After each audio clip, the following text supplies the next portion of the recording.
Assalamualaikum warahmatullahi wabarakatuh. Hi, Mr. Apri is here.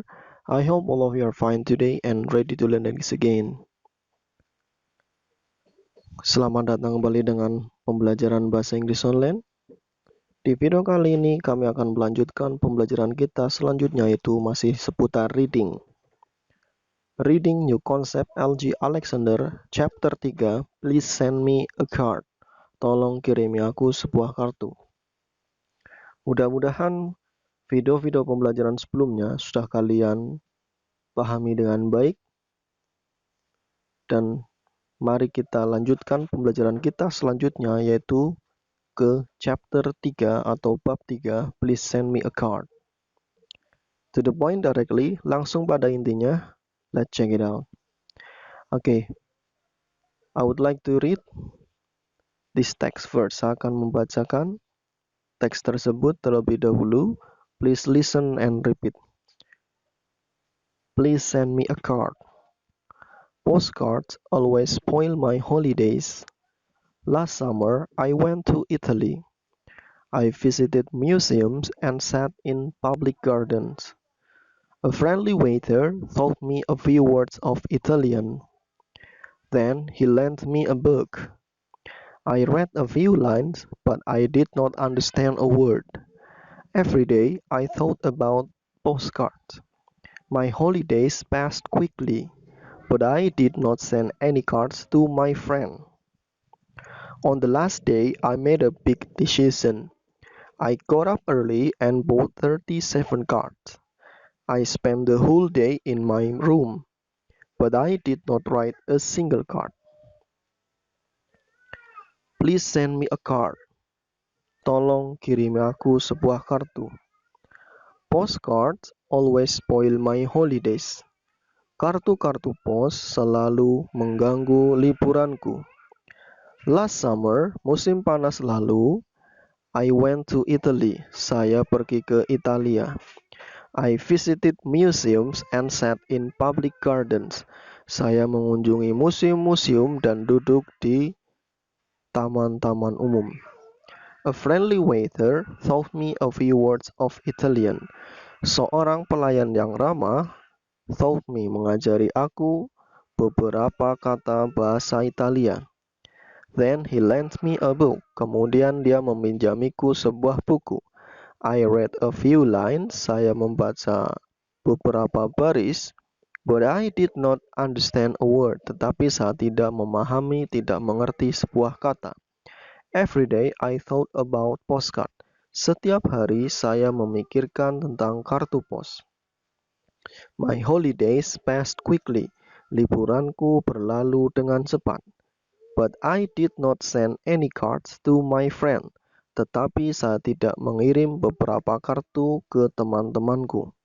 On the last day, pada hari terakhir, I made a big decision. Saya membuat sebuah keputusan yang besar. I got up early, saya bangun awal, and bought 37 cards, dan membeli 37 kartu. I spent the whole day in my room. Saya menghabiskan seluruh hari di ruanganku. But I did not write a single card. Tetapi saya tidak menulis satu kartu. Alias saya tidak menulis sekartu pun.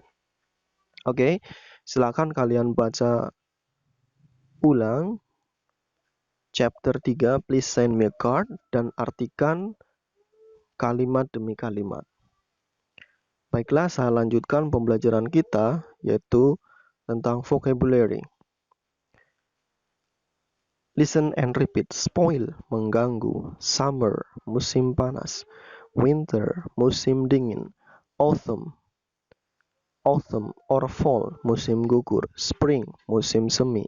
A few, sedikit, untuk kata benda bisa dihitung.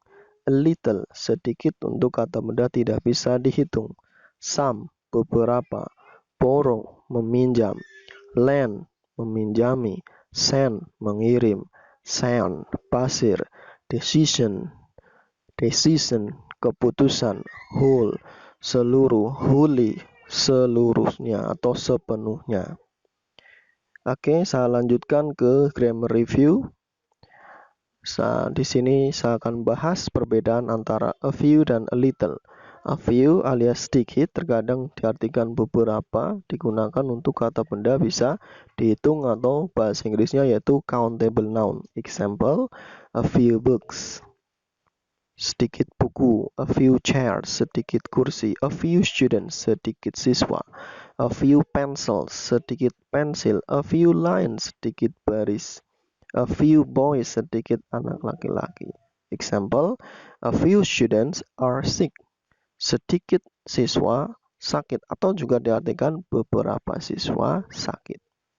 Yang kedua yaitu a little, sama artinya sedikit atau kadang diartikan beberapa, digunakan untuk kata benda yang tidak bisa dihitung atau bahasa Inggrisnya yaitu uncountable noun. Example, a little sugar, sedikit gula, a little salt, sedikit garam, a little time, sedikit waktu, a little cheese, sedikit keju, a little oil, sedikit minyak, a little money, sedikit uang. Example, I have a little time, saya mempunyai sedikit waktu. Oke, sudah kalian pahami perbedaan antara a few dan a little?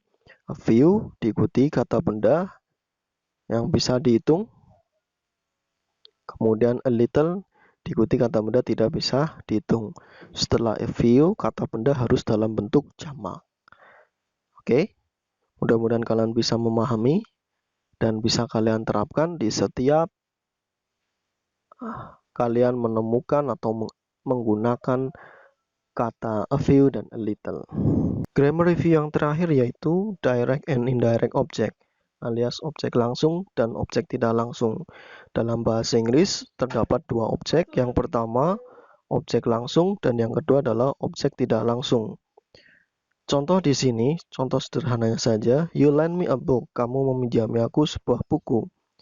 Bisa kita balik menjadi you lent a book to me, kamu meminjam sebuah buku padaku. I sent him a card, saya mengirimi dia sebuah kartu. I sent a card to him, saya mengirim sebuah kartu kepadanya. She made me a cake, dia membuatkanku sebuah kue. She made the cake for me, dia membuat sebuah kue untukku.